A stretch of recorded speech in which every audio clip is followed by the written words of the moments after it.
이름 안에 담겨있는 성탄이라는 제목으로 말씀에 은혜를 나누고자 합니다. 사람이 만드는 모든 것에는 다 이유와 목적이 있죠. 예를 들자면 여기 앞에 이 컵을 만들 때는 이유와 목적이 분명합니다. 저 컵에 물을 담아서 물을 마시기 위해 저 컵을 만들죠. 이 마이크를 만들 때는 이유와 목적이 분명히 있습니다. 목소리를 더 크게 해서 더 잘 들릴 수 있도록. 그것 때문에 마이크를 만들게 됩니다. 어느 것 하나라도 우리가 목적과 이유 없이 사람이 만드는 것은 없습니다. 하나님께서 우리를 이 땅에 창조하시고 이 땅으로 보내실 때에는 하나님의 뜻하심이, 하나님의 이유와 목적이 분명히 있을 것입니다. 그것을 우리는 사명이라고 이야기를 하죠. 12월 25일은 하나님께서 독생자 아들 예수님을 이 땅에 보내신 날이었습니다. 하나님께서 독생자 아들을 예수님을 이 땅에 보내실 때에는 그 이유와 목적이 분명했습니다. 오늘 본문의 말씀에 그 이유와 목적을 두 가지로 찾아볼 수가 있습니다. 그래서 오늘 본문을 통해 성탄의 이유와 목적을 말씀을 드리고 설교를 마치고자 합니다. 첫 번째는 성탄은 하나님의 백성을 죄에서 구원하시기 위함입니다. 21절 말씀을 다 같이 읽겠습니다. 다시 21절 시작. 아들을 낳으리니 이름을 예수라 하라. 이는 그가 자기의 백성을 그들의 죄에서 구원할 자이심이라 하니라. 하나님께서 예수님을 이 땅에 보내실 때 그 첫 번째 이유와 목적이 이것입니다. 하나님의 백성들을 죄에서 사하시고 그들을 구원해 주시기 위해, 이것이 예수님을 보냈던 하나님의 첫 번째 성탄의 이유이고 목적인 것입니다. 이제 예수님을 믿는 자는 누구라도 죄사함을 얻고 하나님이 주시는 구원과 영생을 얻게 됐습니다. 그래서 하나님은 예수님을 이 땅에 보내시면서 이름을 이렇게 지어주셨습니다. 21절. 그 이름을 예수라 하라. 아들을 낳으리니 이름을 예수라 하라. 하나님의 독생자이신 아들, 그 아들의 이름을 예수라 하나님은 지어주셨습니다. 이 자리에 아버지도 계시고 어머니도 계시죠. 아버지가 또 어머니가 자녀들에게, 아들에게, 딸에게 이름을 지어줄 때 그냥 막 지어주는 아버지와 어머니는 없을 겁니다. 아버지가 아들에게 이름을 지어줄 때 아버지의 간절한 소망이 그 이름 안에 다 담겨져 있죠. 내 아들이, 내 딸이 이렇게 살길 원해서 아버지와 어머니가, 부모님이 자녀에게 이름을 지어주십니다. 저는 저희 아버지가, 저희 어머니가 제 이름을 지어주실 때 터 기자에 동력 동자로 지어주셨어요. 그 뜻은 동쪽의 터입니다. 동쪽에서 가장 먼저 태양을 보고 빛을 보며 자라라. 그것이 아버지의 마음이셨습니다. 하나님께서도 독생자이신 아들을 이 땅에 보내실 때 이름을 지어주셨습니다. 그 이름을 예수라 지어주셨습니다. 이 예수라는 이름 속에는 하나님의 마음, 아버지의 간절한 소망이 담겨져 있는 것이죠. 이렇게 살길 원한다. 내 아들이 이 땅에 가서 이렇게 살길 원한다. 그 이름이 바로 예수라는 것입니다. 화면을 보여주시면 여호수아, 히브리어로 여호수아, 예수아라고 읽습니다. 예수아. 헬라어로는 예수, 이예수스. 예수아, 이예수스, 예수. 예수라는 이름이 저 발음에서 온 거예요. 예수아, 이예수스, 예수. 하나님의 독생자이신 그 아들의 이름을 여호수아, 예수아, 예수스, 예수로 진 이유는 그 이름의 뜻이 이겁니다. 나의 백성을 죄에서 구원하라. 저 하나님의 마음, 아버지의 마음이 예수라는 이름에 담겨져 있었던 것이죠. 네, 내려주세요. 예수라는 이름에는 하나님의 마음이 있고 또 그것이 예수라는 이름이 예수님의 평생의 사명이셨습니다. 그래서 예수님은 그 이름으로 태어나신 예수님은 이름 그대로 예수의 삶을 사셨고 또 구원자의 삶을 사셨던 것입니다. 십자가에서 죽으심으로 하나님의 백성들의 모든 죄를 사해 주셨고 부활하시며 구원의 길, 영생의 길을 열어주셨습니다. 그것이 예수라는 이름의 의미였고 그 예수라는 이름처럼 우리 예수님은 그대로 삶을 사셨던 것이죠. 그런데 우리가 한 번 더 생각해 봐야 할 말씀이 있습니다. 예수님이 우리의 죄를 용서해 주셨다고 우리의 죄가 다 사라진 건 아닙니다. 우리는 여전히 죄 속에서 살아갑니다. 예수님께서 우리의 죄를 다 거두어 가주셨으면 좋았을 텐데 그렇지 않습니다. 우리는 여전히 죄 가운데 살아갑니다. 그 죄를 예수님이라는 예수라는 이름을 받으신 주님께서 오셔서 그 죄를 다 거두가신 것이 아니라 그 죄를 해결할 수 있는 방법과 길을 만들어 주시고 열어 주셨던 것입니다. 그래서 우리는 반드시 예수님을 믿어야 됩니다. 왜냐하면 예수님 안에서 우리의 죄가 해결되고 우리의 죄가 사함을 받을 수 있기 때문에 우리는 반드시 예수님을 믿어야 됩니다. 죄라는 단어가 헬라어로 보면 하마르티아라는 단어입니다. 하마르티아, 죄. 그 뜻이 관역에 빗맞다, 하나님의 법을 어기다라는 의미가 있습니다. 하마르티아. 왜 유대인들은 죄를 관역에 빗맞다라고 저 의미로 죄를 표현했을까요? 화살을 든 궁수가 화살을 쏠 때 내려주세요. 그 마음은 항상 관역의 중앙을 맞히길 원할 겁니다. 그런데 사람이 쏘는 화살이라 항상 중앙에 맞지 않습니다. 관역 밖에 옆에 맞을 수도 있고 어떤 화살은 관역을 아예 빗나갈 수도 있습니다. 그렇게 빗나간 화살을 빗대어서 유대인들은 죄라는 개념을 생각했습니다. 이것이 죄다. 하나님께 정확하게 나의 삶을 고정시키고 하나님 말씀대로 살아가야 되는데 우리는 자꾸 그 죄의 길, 하나님 말씀을 벗어나서 죄의 길에서 헤맬 때가 있습니다. 유대인들은 그것을 하마르티아, 죄라고 생각을 했습니다. 아담과 하와처럼 정욕과 탐욕과 욕심 때문에 하나님의 길에서 하나님의 말씀에서 벗어난 삶, 그것이 죄라는 것이죠. 그렇게 관역을 벗어나고 말씀을 벗어나는 하나님 말씀과 하나님의 뜻에서 벗어나는 연약한 우리에게 더 이상 죄의 길로 벗어나지 말고 관역을 빗나가지 말라고 하나님의 독생자 아들 예수라는 이름으로 이 땅에 보내주셨습니다. 그것이 바로 성탄인 것이죠.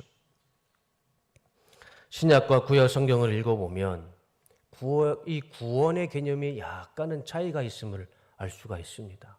구약 성경에서 말씀하시는 이 구원은 육체의 질병과 죽음으로부터의 구원을 말씀해 주시죠.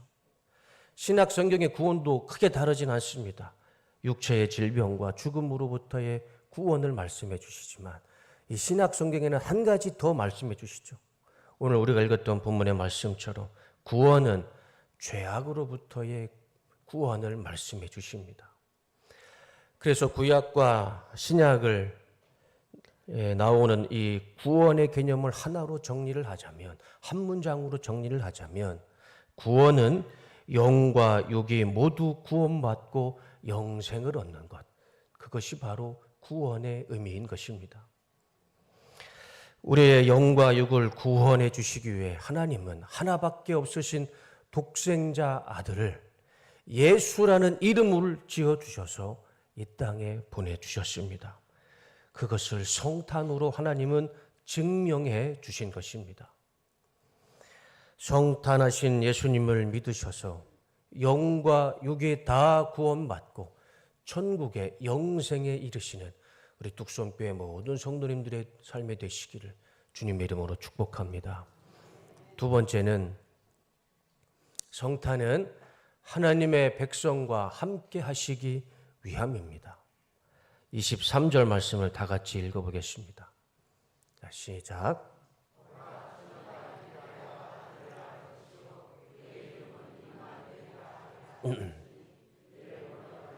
하나님이 우리와 함께 계시다 함이라. 잠깐 말씀 놔둬보세요. 말씀 한번 놔둬보세요.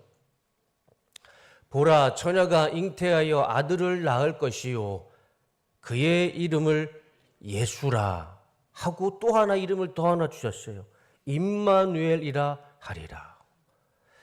하나님 아버지의 독생자이신 아들에게 이 땅에 사람으로 보내시면서 이름을 두 가지를 하나 지어주셨어요. 하나는 예수, 또 하나는 임마누엘입니다.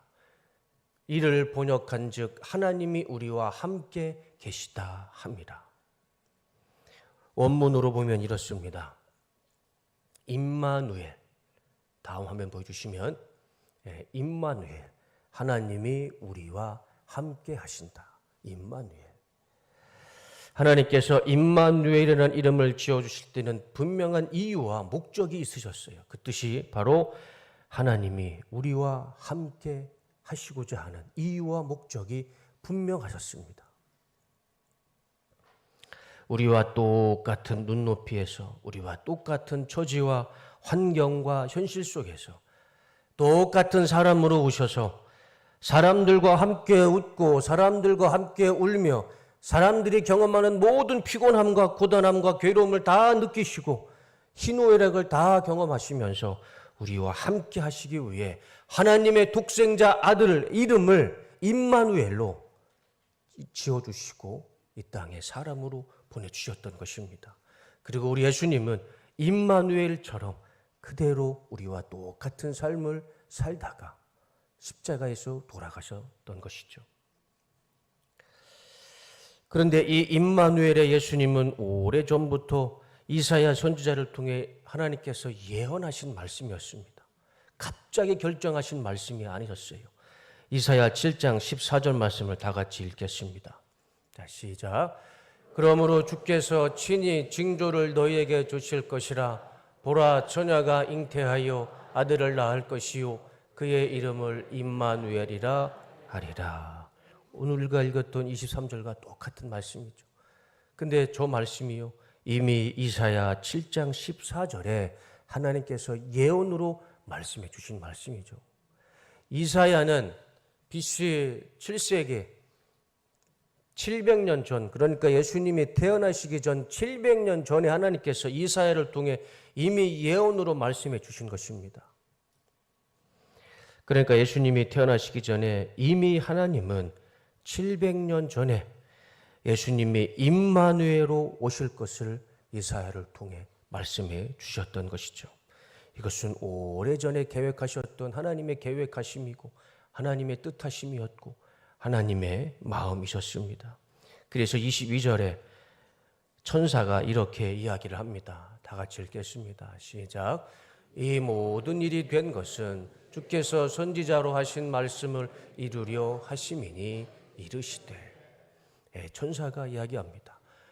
이렇게 된 것은 주께서 선지자를 통해 이미 말씀하신 것을 이루려 하심이라.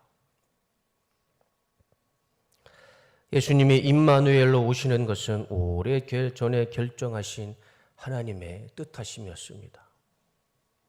지금 우리가 예수님을 믿고 구원받아서 주님과 임마누엘 하는 것, 이미 오래전에 계획하신 하나님의 구원과 하나님의 사랑과 은혜임을 믿습니다. 우리는 이것을 알고 하나님께 감사와 영광을 올려드리는 우리 성탄이 되기를 주님의 이름으로 축원합니다. 에레미야 1장 5절 말씀에 이렇게 말씀합니다. 다 같이 읽겠습니다. 시작. 내가 너를 모태에 짓기 전에 너를 알았고 네가 배에서 나오기 전에 너를 성별하였고 너를 여러 나라의 선지자로 세웠노라. 내가 너를 모태에 짓기 전에 어머니 뱃속에 들어가기도 전에 내가 너를 알았고 어머니 배에서 나오기도 전에 너를 성별했고 너를 제사장으로 선지자로 세웠다. 저것이 에레미야에게 주시는 말씀이 아니라 지금 저와 우리 성도님에게도 동일하게 주시는 말씀이죠. 내가 네가 태어나기도 전에 알았다. 에베소서 1장 4절과 5절에 똑같은 말씀을 하십니다. 다 같이 읽겠습니다. 곧 창세 전에 그리스도 안에서 우리를 택하사 우리로 사랑 안에서 그 앞에 거룩하고 흠이 없게 하시려고 그 기쁘신 뜻대로 우리를 예정하사 예수 그리스도로 말미암아 자기의 아들들이 되게 하셨으니, 예수 그리스도로 말미암아 우리가 하나님의 자녀로 되게 하시는 것을 이미 예정하시고 택하시고 계획하시고 다 오래전에 준비하셨다 말씀하십니다. 하나님의 독생자 아들이 예수와 임마누엘이라는 이름으로 이 땅에 오시는 것도 이미 오래전에 계획해 놓으신 하나님의 사랑이고, 지금 이 자리에서 그 예수님을 믿으며 예배드리는 우리가 구원받고 천국 가는 것, 이것도 하나님이 이미 오래전에 예정하시고 택하시고 준비하신 하나님의 사랑이고 은혜인 것입니다. 이 모든 말씀을 이루시기 위해 하나님은 하나님의 독생자 하나밖에 없는 아들을 이 땅에 예수와 임마누엘이라는 이름으로 보내주셨고, 예수님은 십자가에서 돌아가실 때 마지막 한 말씀 하셨습니다. 다 이루었다. 그 말씀을 하시며 예수와 임마누엘이라는 이름을 다 이루셨던 것입니다. 말씀을 정리합니다. 예수님은 그 이름 속에 이미 성탄의 이유와 목적이 다 담겨져 있습니다. 사진 한번 보여주시면, 예수. 이것은 하나님의 독생자 아들에게 주신 이름이죠. 그 뜻은 하나님의 자녀들을 죄로부터 구원하시기 위해, 또 임마누엘, 하나님의 자녀들과 함께 하시기 위해 이 이름으로 우리 주님은 오셨고, 이 이름 그대로 사셨던 분이 우리 주님이셨습니다. 예수님의 이름을 알고 또 예수님의 이름의 의미를 알면 하나님이 어디에 관심이 있는지 우리는 잘 알 수 있습니다. 하나님의 관심이 어디에 집중되어 있는지 우리는 너무나 잘 알 수 있습니다. 다음 한번 보여주세요. 하나님의 관심, 하나님께서 그 아들 독생자를 보내실 때 이름을 왜 예수로 지으시고 왜 임마누엘로 지셨는지 그 이유를 알 수가 있습니다. 다 그 모든 것이 다 하나님의 자녀들을 위한 것이었습니다. 그 모든 것이 다 하나님의 자녀를 위한 것이었어요. 하나님의 자녀가 누구입니까? 지금 내 자신이죠. 저와 우리 성도님들이 하나님의 자녀입니다.